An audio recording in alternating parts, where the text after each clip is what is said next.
Can you imagine that this monstrous walrus-like creature was once a real man? Its tusks had been carved from human tibia bones, and its skin repeatedly stitched together. Just days before, he had been an ordinary man named Walrus. Walrus and his friend Teddy hosted a popular show called the Nazi Party, where they ridiculed strange news and viral mishaps. One clip they laughed at featured the Kill Bill Kid, a boy who had accidentally severed his leg with a katana. Hoping to capitalize on the attention, Walrus flew to Canada to interview him, only to discover that the boy had taken his own life due to cyberbullying. Frustrated, Walrus wandered into a bar restroom and spotted a handwritten flyer. It offered a free room at a remote mansion in exchange for listening to an elderly man named Howard's life stories. Seeing potential for his podcast, Walrus contacted Howard and drove to his secluded estate. Howard, an old man in a motorized wheelchair, seemed friendly.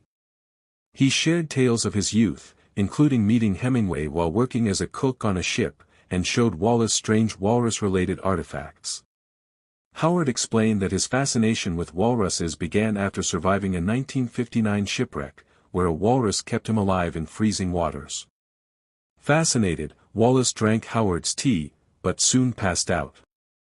When he awoke, Walrus found himself in a wheelchair, pale and groggy. Howard told him he had been bitten by a venomous spider and had undergone an emergency amputation.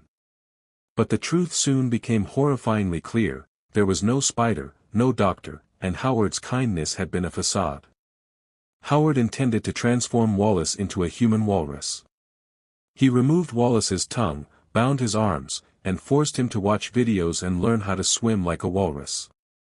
Walrus's transformation was complete, and he was renamed after the walrus that had saved Howard, Mr. Tusk.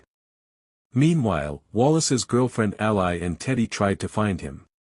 Walrus had attempted to call for help, but the two people he trusted most were secretly having an affair.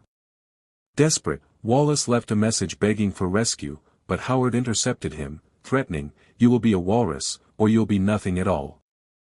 Ally and Teddy eventually involved a private detective named LaPointe, who had spent decades tracking Howard, responsible for 23 gruesome deaths. Howard's victims always had their legs severed, arms sewn to their bodies, tongues removed, and fragments of bones left inside them. Ally, Teddy, and LaPointe tracked Walrus's location using clues he had left behind. Howard continued teaching Walrus to swim, imagining him as the walrus he had once loved. Haunted by guilt from having killed the original walrus, Howard sought to replace it with Walrus. The captives found Walrus at the mansion, where Howard, in a walrus suit, forced him into a final fight. Cornered, Walrus used his tusks to stab Howard to death.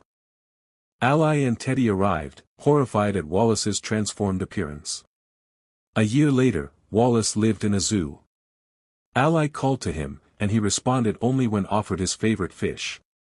Though fully transformed, Walrus shed tears upon seeing her, hinting that some humanity remained within him.